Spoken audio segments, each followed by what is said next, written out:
Pemirsa, bahwa untuk pengunjung ataupun tamu yang diperkenankan memasuki auditorium ini sekitar 80 orang saja, walaupun mungkin total kapasitas di dalam ruang sidang ini sekitar 120 orang. Namun untuk mengantisipasi dan juga menjaga ketertiban, seperti yang dapat Anda lihat, ini adalah gambar terkini dari kondisi di dalam ruang sidang. Hanya sekitar 80 orang saja yang diperkenankan untuk dapat mengikuti jalannya sidang, baik dari pendukung Ahok maupun juga yang kontra Ahok begitu, termasuk aparat keamanan dan juga seluruh perangkat-perangkat penegak hukum.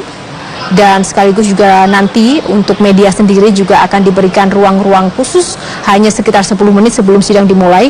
Untuk media televisi diperkenankan untuk mengambil gambar, dan selebihnya tadi menurut informasi juga untuk media online maupun juga media cetak diperkenankan, tidak semuanya begitu, hanya sejumlah media diperkenankan untuk masuk dan mengikuti jalannya persidangan. Ini adalah situasi terkini dan masih lengang, masih cukup kondusif begitu, sambil menantikan tim kuasa hukum dan juga jaksa penuntut umum untuk masuk ke ruang sidang.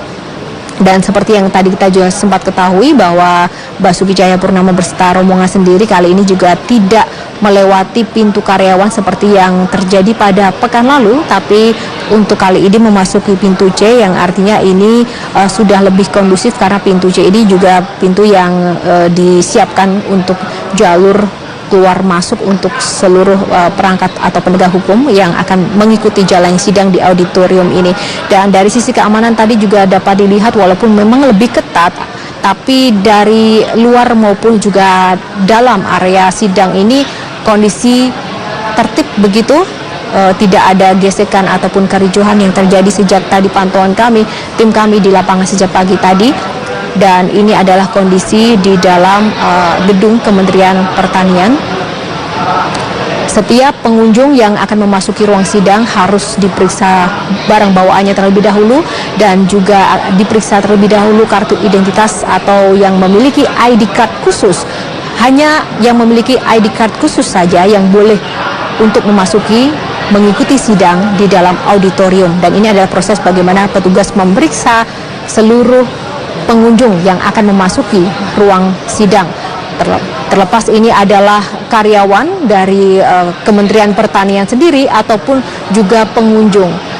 Siapapun yang akan melintasi area auditorium ini memang tidak boleh sembarangan begitu. Setiap orang boleh masuk, baik maupun juga perwakilan massa dari dua kubu pun juga harus dicek betul identitas dan juga kebenaran dari identitas yang sudah disiapkan, karena semua yang hadir di dalam auditorium ini sudah terdaftar ke pihak pengamanan, dan pihak pengamanan pun akan meng-cross-check begitu dari mana asal, latar belakang dan juga ID card, karena ini semua sudah melalui proses dan prosedur pendaftaran yang dilakukan sebelumnya.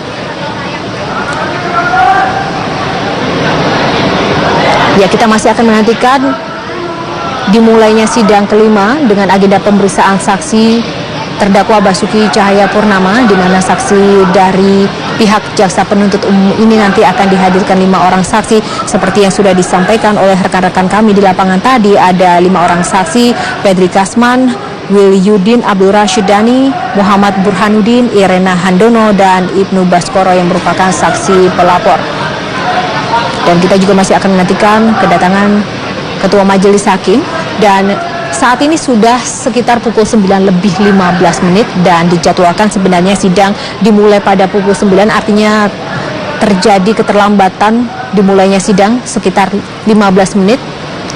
Jika pekan lalu sidang tepat dimulai pada pukul 9, namun kali ini lebih molor begitu, lebih lama, lebih lambat 15 menit dari waktu yang ditentukan.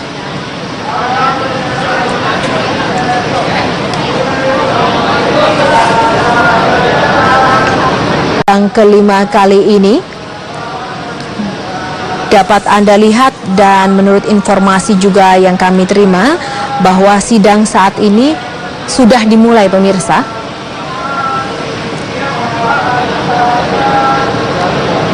Dan ini adalah gambar yang kami rekam sebelumnya, di mana awak media masih diberi kesempatan untuk dapat mengambil gambar di dalam ruang sidang. sekitar 10 menit, kemudian nanti diperkenankan untuk keluar area sidang dan juga menantikan update terkini dari jalannya sidang di ring 2 begitu di depan ruang auditorium yang telah disediakan. Ini adalah gambar yang kami rekam beberapa saat sebelum sidang dimulai dan baru saja kami mendapat informasi dari rekan kami yang ada di lapangan bahwa sidang sudah dimulai dan kita akan dengarkan bagaimana jalannya sidang yang saat ini sudah kami pantau langsung.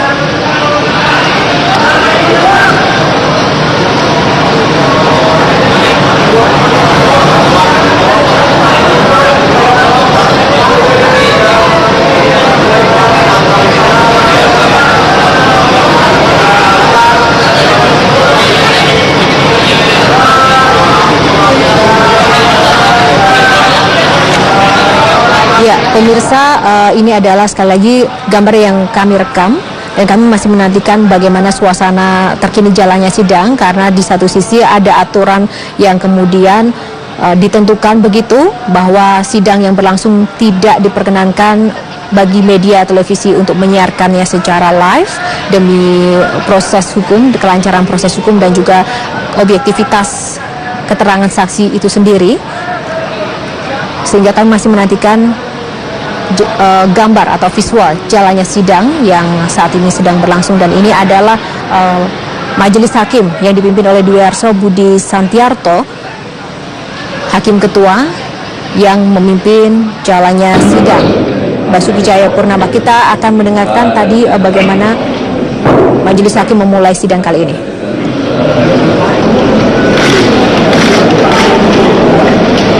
Dan pemirsa, ini adalah Basuki Cahayapurnama yang tiba di dalam auditorium Kementerian Pertanian yang menjadi ruang sidang kelimanya.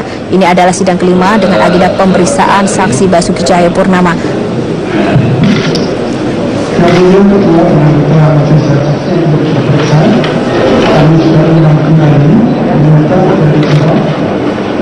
Hanya satu yang lagi berikutnya yang menjadi informasinya yaitu Osman Tuharudin memimpin dan Irina, tapi sampai pada saat ini baru 2.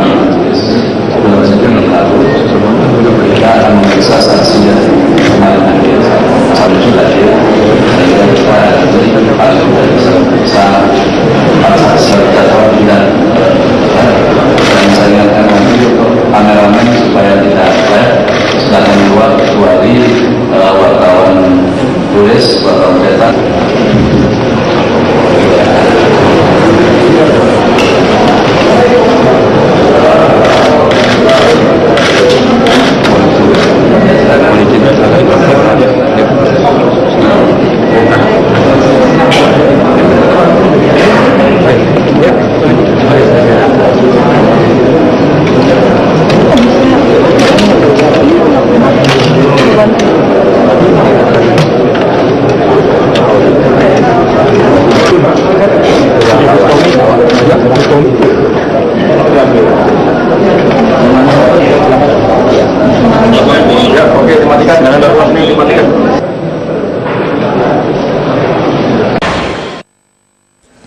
Kembali di Breaking News Metro TV, pemirsa, sidang lanjutan dengan agenda pemeriksaan saksi atas kasus penodaan agama dengan terdakwa Basuki Cahayapurnama.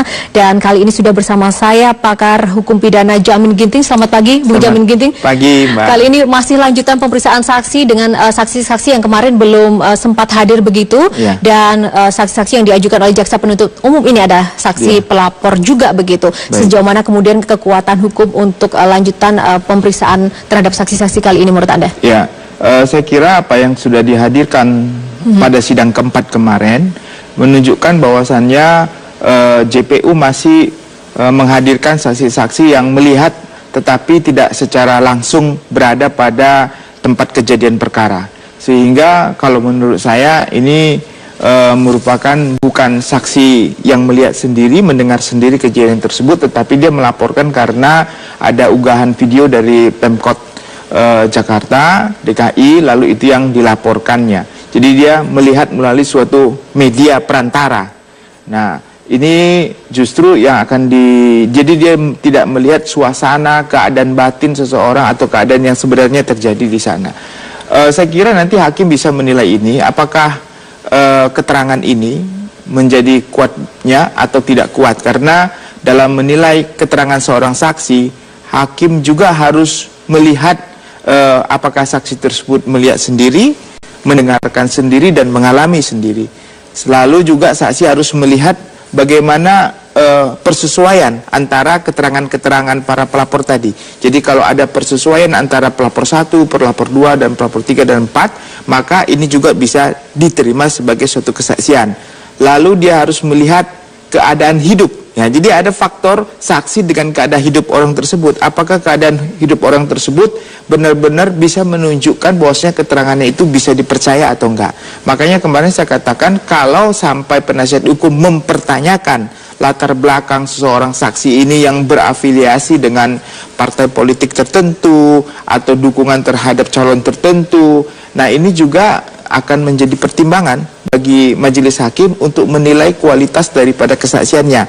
Apakah hanya ini sebatas emosional yang dia ambil dari suatu kesimpulan karena ingin mendukung partai-partai atau orang-orang tertentu, atau memang benar-benar dia mengalami, melihat, dan mendengarkan sendiri.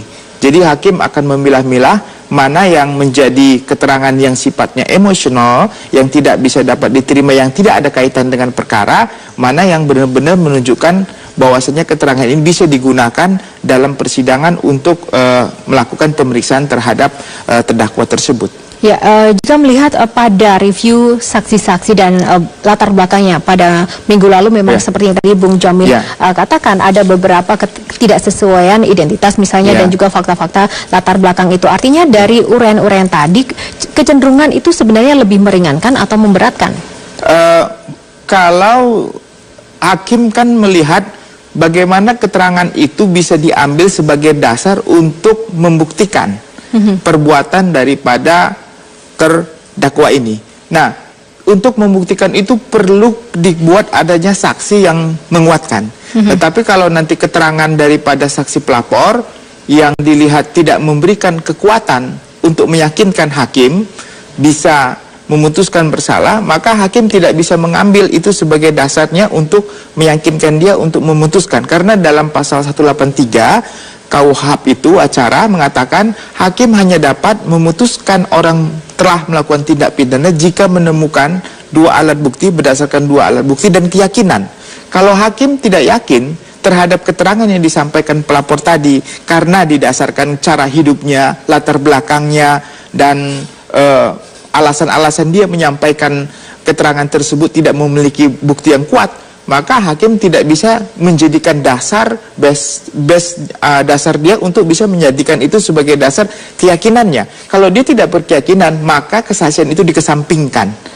Dikesampingkan artinya tidak bisa dijadikan dasar untuk menghukum orang. Kalau dari saksi-saksi satu pun tidak ada yang memberi keyakinan, berarti tidak cukup alat bukti untuk membuktikan orang melakukan tindak pidana. Alat bukti apalagi yang nanti bisa menjadi kekuatan untuk kemudian membuktikan itu yang bisa dipertimbangkan oleh hakim selain saksi-saksi? Nah, kita tahu pasal 184 itu ya, itu sudah sangat jelas dikatakan saksi yang sekarang, lalu nanti ada ahli, ada surat, ada nanti petunjuk dan keterangan terdakwa. Nah, jadi setelah ini nanti kan ada ahli. Setelah ahli nanti ada surat-surat sudah disampaikan dalam BAP, lalu nanti ada petunjuk. Kalau petunjuk itu kan kewenangan daripada hakim ya, dinilai dari keterangan saksi-saksi dan surat-surat, baru nanti keterangan terdakwa. Jadi pada sampai saat ini kelihatannya saksi daripada pelapor yang harusnya nanti akan ada hadir saksi fakta ya yang hadir di sana, harusnya JPU itu menghadirkan untuk menguatkan dakwaannya begitu, baru nanti ada ahli. Jadi itulah yang kira-kira harusnya dihadirkan untuk bisa menerangkan, memberi keyakinan bagi hakim, oh ya benar dari keterangan saksi-saksi ini, dari ahli-ahli ini, surat, sehingga dia mengambil suatu petunjuk bahwasanya ada persesuaian antara suatu perbuatan orang ini dengan keterangan-keterangan yang disampaikan dalam. Tetapi kalau saksi-saksi sendiri tidak bisa memberi keyakinan karena latar kehidupannya, karena ada apa yang diucapkan tidak berdasar, ya hakim bisa menyampingkan keterangan-keterangan tersebut. Baik, tahan dulu Bung Jamin, kita terhubung dulu bersama reporter kami Marcelina Gita yang sudah memantau persiapan atau jalannya sidang yang ada di sana. Marcelina Gita, apa yang saat ini sedang berlangsung di sana? Apakah sidang sudah dimulai? Bagaimana kondisi di dalam auditorium sendiri? Sesuai dengan agenda, sidang akan digelar pada pukul 9 waktu Indonesia Barat. Yang kami pantau 10 menit yang lalu, terdakwa Basuki Cahayapurnama sudah tiba di auditorium Kementerian Pertanian dan sudah memasuki ruang persidangan. Namun untuk Basuki Cahayapurnama tadi ini masuk melalui gedung C, karena sebelumnya biasanya ini pada saat minggu lalu terdakwa Basuki Cahayapurnama masuk melalui gedung A Kementerian Pertanian, namun ternyata hari ini skemanya berbeda. Basuki Cahayapurnama masuk melalui gedung C Kementerian Pertanian dan saat ini sudah berada di dalam auditorium Kementerian Pertanian untuk menunggu nantinya persidangan akan dimulai, dan nantinya baru Basuki Cahayapurnama akan masuk ke dalam ruang persidangan pada saat majelis hakim memanggil terdakwa untuk masuk ke dalam ruang persidangan. Dan seperti yang kami pantau, tidak hanya terdakwa Basuki Cahayapurnama saja yang sudah tiba di auditorium Kementerian Pertanian, namun tim dari kuasa hukum terdakwa Ahok juga sudah tiba di auditorium Kementerian Pertanian. Seperti kita ketahui bahwa ada total sekitar 20 kuasa hukum terdakwa Basuki Cahayapurnama yang juga turut hadir dalam persidangan lanjutan ini untuk mendengarkan keterangan dari saksi, khususnya adalah pelapor yang hari ini akan dihadirkan. Seperti tadi saya sudah sampaikan juga kepada Yohana dan pemirsa, ada 5 saksi yang hari ini akan dihadirkan, yakni dari Pedri Kasman, kemudian M. Burhanuddin, Ibnu Baskoro, Irena Handono, serta Wilyudin Abdul Rashid Dhani. Itu adalah saksi yang hari ini akan didengarkan keterangannya oleh majelis hakim. Tidak hanya dari pihak kuasa hukum yang tadi kami pantau sudah hadir di auditorium Kementerian Pertanian, namun juga dari pihak jaksa penuntut umum yang kami pantau ini juga sudah tiba, ini berdatangan, sudah mulai datang ke auditorium Kementerian Pertanian dan sudah berada di dalam auditorium Kementerian Pertanian. Namun kami belum bisa bertanya lebih jauh lagi kepada pihak jaksa penuntut umum setibanya mereka di auditorium Kementerian Pertanian. Tadi yang kami sempat berbincang adalah dengan pihak dari kuasa hukum terdakwa Basuki Cahayapurnama. Salah satu hal lagi yang nantinya akan dipertegaskan dan juga dipertanyakan dalam persidangan adalah terkait dengan kapasitas dari saksi pelapor yang hari ini dihadirkan oleh pihak jaksa penuntut umum. Mengapa? Karena kalau kita melihat saksi ini adalah pihak yang melihat dan juga berada pada saat di tempat kejadian, namun untuk saksi pelapor yang hari dihadirkan, mereka adalah saksi yang tidak berada pada saat Basuki Cahayapurnama tengah menyampaikan pidatonya di Kepulauan Seribu. Dan untuk pengamanan saat ini terus disiagakan di auditorium Kementerian Pertanian, karena di auditorium Kementerian Pertanian ini adalah 3 ring pengamanan yang akan disiagakan. Ada total 2.500 aparat keamanan yang berjaga untuk mengamankan jalannya persidangan hari ini. Yohana. Baik, Marcelina Gita, nanti kami akan menghubungi Anda kembali di sana untuk mengupdate terkini bagaimana jalannya sidang yang ada di Kementerian Pertanian. Dan tadi yang seperti disampaikan oleh Marcelina Gita, pemirsa, ada 5 saksi yang dihadirkan. Salah satunya adalah saksi yang sebelumnya tidak sempat hadir pada persidangan minggu lalu, yaitu Muhammad Burhanuddin. Dan mungkin bisa ditampilkan kembali grafis dari daftar saksi-saksi yang dihadirkan. Saya punya sedikit latar belakang dari saksi-saksi tersebut. Tadi yang pertama adalah Pedri Kasman SP merupakan Sekretaris Pusat Pemuda Muhammadiyah, dan ia melaporkan Ahok atas nama Angkatan Muda Muhammadiyah yang ketuanya adalah Dhanil Ansar Simanjuntak. Dan Pedri Kasman pernah membuat pernyataan sikap yang disampaikan di media terkait isinya adalah juga meminta Presiden Jokowi juga memecat Wiranto sebagai Menko Polhukam dan Tito Karnavian sebagai Kapolri. Artinya memang ada beberapa kontroversi yang sempat melatar belakangi dari saksi Pedri Kasman. Yang kedua ini juga Wilyudin Abdul Rashid Dhani adalah Sekretaris Forum Umat Islam Bogor yang aktif melakukan penolakan terhadap sejumlah aktivitas-aktivitas yang berada di Bogor, aktivitas kemasyarakatan begitu, yang kemudian ketiga Muhammad Burhanuddin. Muhammad Burhanuddin adalah seorang advokat, dan Irena Handono yang merupakan pendiri Yayasan Pembina Mu'alaf Irena Center. Yang kelima adalah Ibnu Baskoro, saksi pelapor yang merupakan pengurus DKM Darussalam. Ini merupakan 5 saksi yang dihadirkan, dan tadi seperti yang disampaikan oleh Marsyalina Gita, ini juga bukan saksi yang berada di lokasi dan juga melihat langsung fakta saat Basuki Cahayapurnama menyampaikan pidatonya terkait dengan surat Al-Maidah di Kepulauan Seribu. Bung Jamin, kemudian ini terkait juga bagaimana pasal-pasal yang kemudian masih menjadi acuan utama dari dasar kasus hukum ini berjalan sampai saat ini. Menurut Anda masih relevan tidak sih sebenarnya ketika mungkin kita sedikit saja untuk mereview bagaimana sejarah pasal-pasal ini terbentuk dari awal tahun 1965 sampai dengan saat ini? Ya, memang kalau kita lihat pasal 156 ayat A ini kan diambil dari Undang-Undang Nomor 1 PNPS 1965.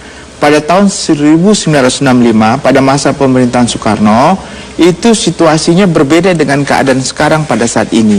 Di mana pada saat itu masa revolusi besar, pemimpin revolusi ingin adanya suatu negara yang tidak kacau. Karena banyak sekali pada saat itu aliran-aliran dan kepercayaan, dan partai politik juga banyak. Sehingga perlu diadakan pengaturan situasi pada saat itu.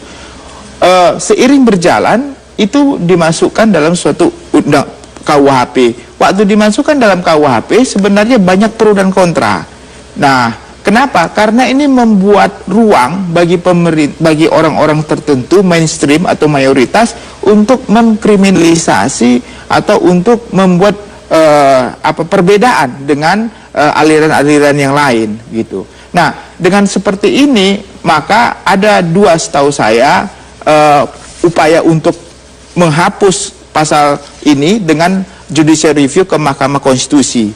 Tahun 2009 diputus 2010 dan tahun 2013. Nah, pada tahun 2009 waktu permohonan MK itu, putusan MK memang menolak, tetapi di dalam pertimbangan hukumnya dia disebutkan bahwasanya substansi daripada pasal itu sebenarnya bertentangan dengan ketentuan Undang-Undang Dasar 45, khususnya pasal 28 yang mengatur tentang kebebasan berserikat dan berkumpul dan memeluk agama. Jadi sebenarnya MK sendiri pada saat itu sudah mengatakan bahwasanya pasal itu harus diperbaharui.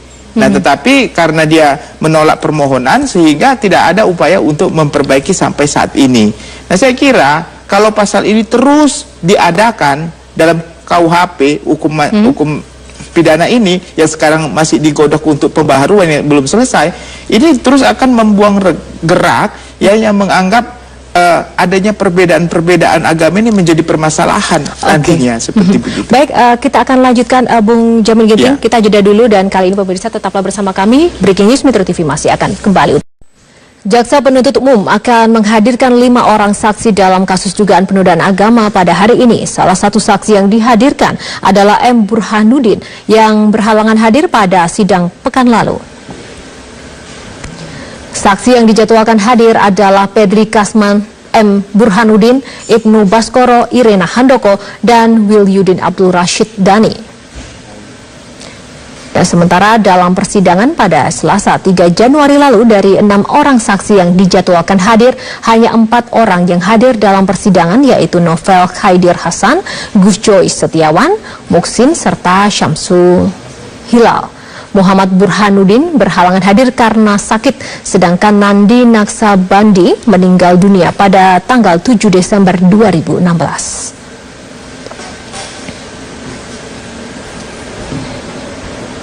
Ya, itu tadi pemirsa adalah update 5 saksi yang akan dihadirkan dalam sidang kelima Basuki Cahayapurnama pada hari ini dengan agenda pemeriksaan saksi. Dan ketika tadi kita juga melihat bagaimana laporan Marsyalina Gita, Bung Jamin Ginting, kali ini ada proses yang berbeda, yaitu tentang aturan peliputan media. Saat ini terbuka terbatas, artinya saat ini rencananya masih bisa begitu sebagian dari media untuk tetap masuk tanpa membawa kamera. Dan televisi sendiri hanya mengambil sekitar 10 menit sebelum sidang dimulai. Menurut Anda ini sudah pas atau belum dibandingkan yang pekan lalu? Pada intinya kita katakan bahwasanya ini kan terbuka untuk umum. Artinya semua orang berhak untuk meliput dan melihat dan mendengarkan keterangan. Tetapi demi menjaga keamanan dan ketertiban, maka ada aturan yang diberlakukan pada saat ini. Yang kedua, permasalahan liputan oleh awak media.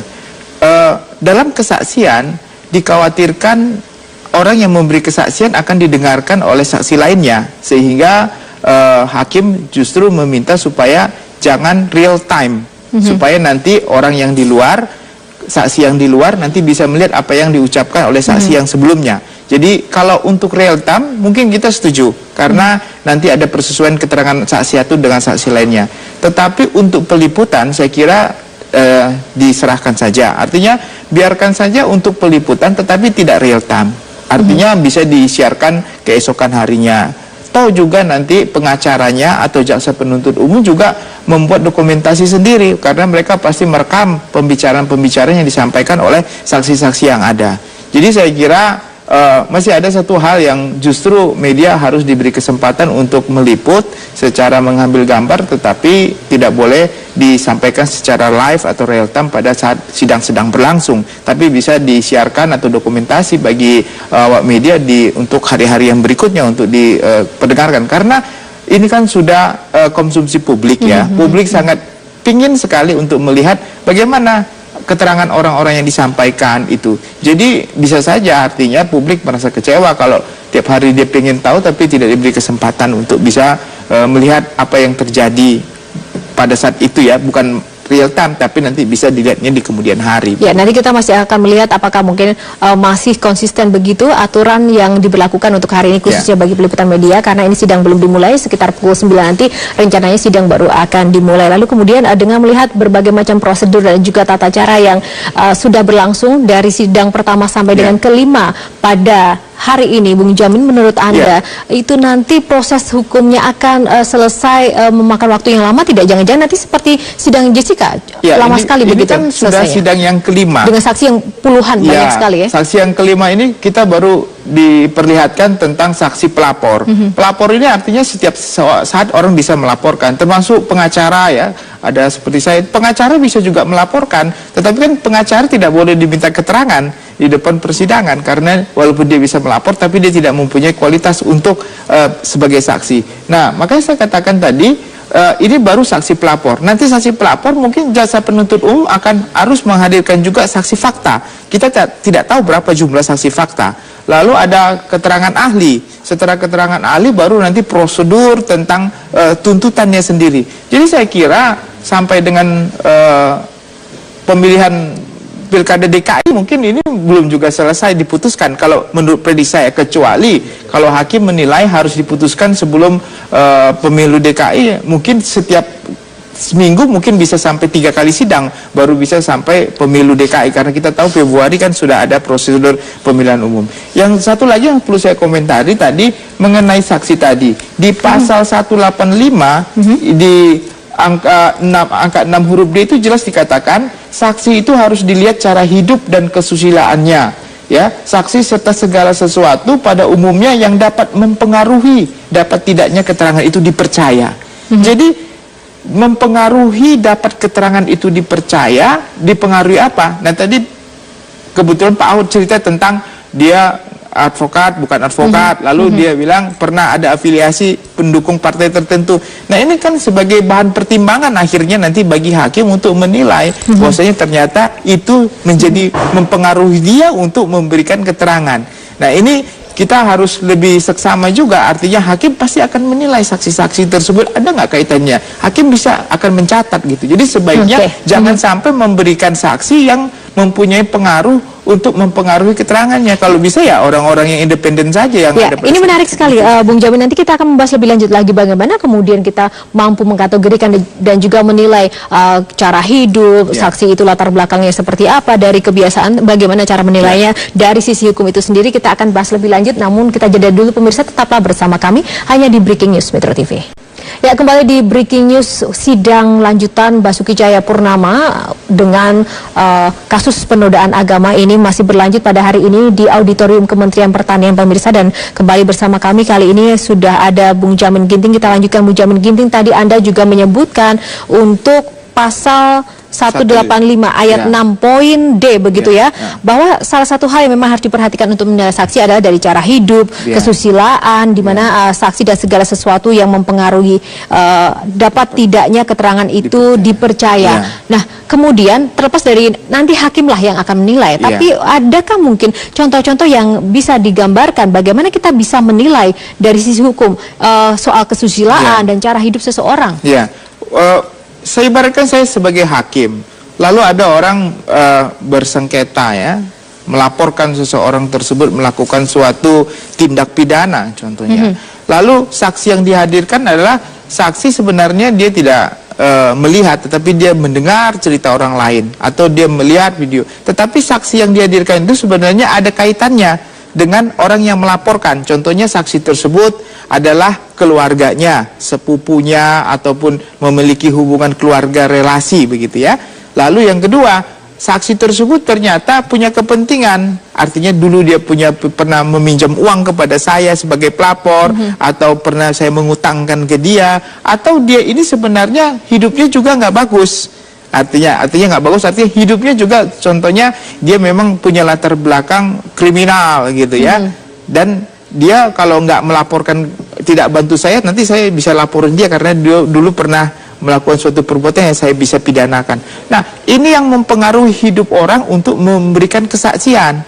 Nah, itu kalau hakim tidak bisa menggali seperti itu, nanti penasihat hukum akan menggali itu. Lalu dia cetuskan di dalam persidangan, Pak Hakim, ini orang yang memberi kesaksian ini pernah punya hubungan dengan pelapor karena A, B, C, D, sehingga netralitas daripada keterangannya itu diragukan. Jadi cara hidupnya, keadaannya itu nanti hakim akan menilai apakah keterangannya itu sifatnya tendensius yang ada kaitan dengan pelapor supaya ini dipenjarakan, atau memang dia benar-benar murni dari keterangan itu, fakta-faktanya ada pada dia. Nah, itulah menjadi penilaian hakim bahwasanya keterangan ini tidak bisa diterima, tidak bisa dipercaya. Begitu. Kenapa? Karena dia masih ada kaitan dengan pelapor yang keterikatan itu mempengaruhi dia untuk memberikan keterangan di persidangan. Itu keterangan. Dan keterangan itu kalaupun diterima, kualitas itu harus dicocokkan dengan keterangan-keterangan yang lainnya.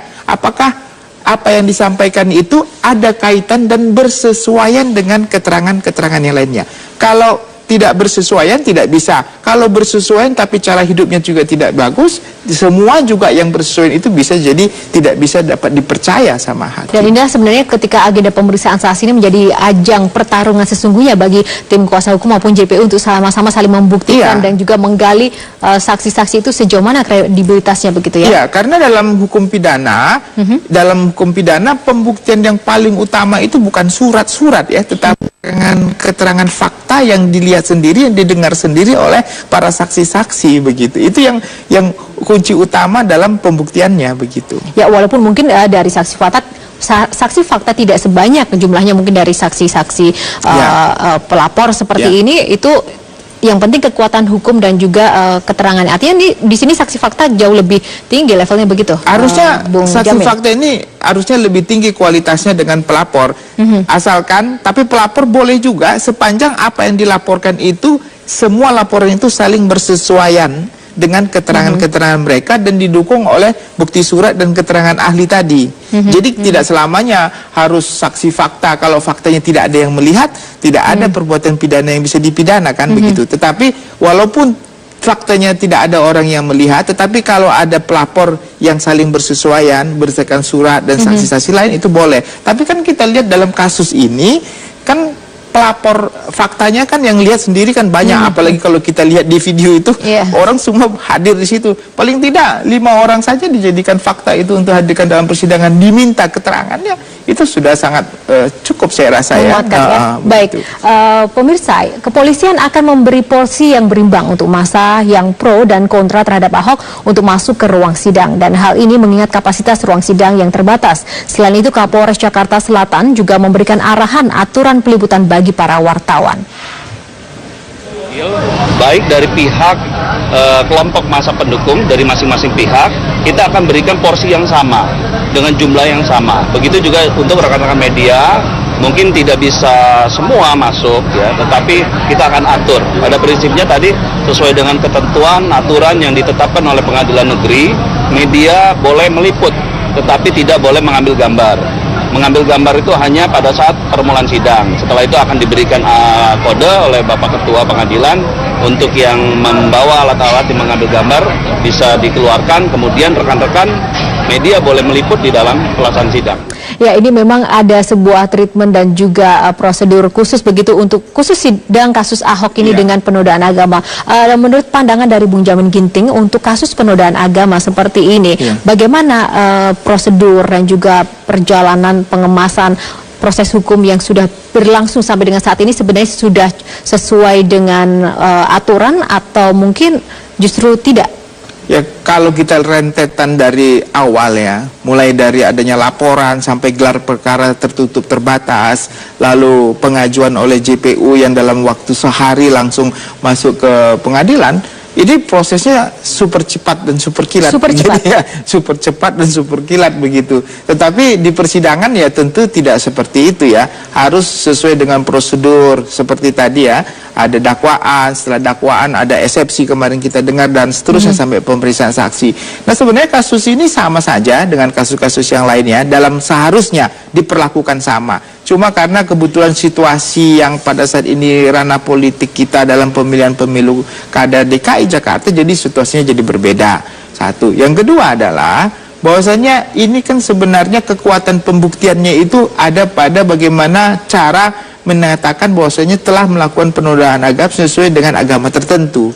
Nah, makanya dalam pasal 156 ini, kalau Prof. Barda bilang, ini adalah pasal yang terhadap agama. Ya, jadi ada pasal tentang tindak pidana menurut agama, yang kedua terhadap agama, yang ketiga yang berhubungan dengan agama atau terhadap kehidupan beragama. Nah, kalau menurut agama ya jangan mencuri, jangan membunuh, itu ada di ayat suci kita masing-masing. Tapi terhadap agama yang ini, nah ini terhadap agama namanya. Ada tindak pidana terhadap kehidupan beragama. Contohnya melarang orang menjalankan agamanya, lalu merusak orang sedang beragama dirusak. Itu ada pasalnya lagi tersendiri kan. Nah, tapi terhadap beragama ini didasarkan kepada siapa? Didasarkan kepada mainstream, mayoritas. Nah, jadi contohnya agama Kristen ya. Karena saya Kristen, saya bilang contohnya ada agama Kristen tidak suka terhadap aliran agama lain yang Kristen juga karena dianggap sesat. Saya nanti bisa mainstream ini mayoritas melaporkan dia begitu kan. Karena apa? Karena dia dianggap menoda agama Kristen karena dia sendiri menjalankan tidak sesuai dengan. Nah, inilah menjadi ruang bagi seseorang untuk diskriminasi jadinya begitu dengan pasal ini. Nah, ini yang justru sangat berbahaya. Padahal itu adalah didasarkan kepada mayoritas agama, bukan didasarkan kepada aturan hukum. Seharusnya ada aturan hukum dalam konteks ini yang bisa menyalahkan orang lain bahwasanya agamanya salah atau nggak salah. Nah, itu kan harusnya aturan hukum, karena ini sudah masuk aturan hukum di pengadilan. Jadi waktu memutuskan nanti, hakim akan didasarkan kepada aturan mana.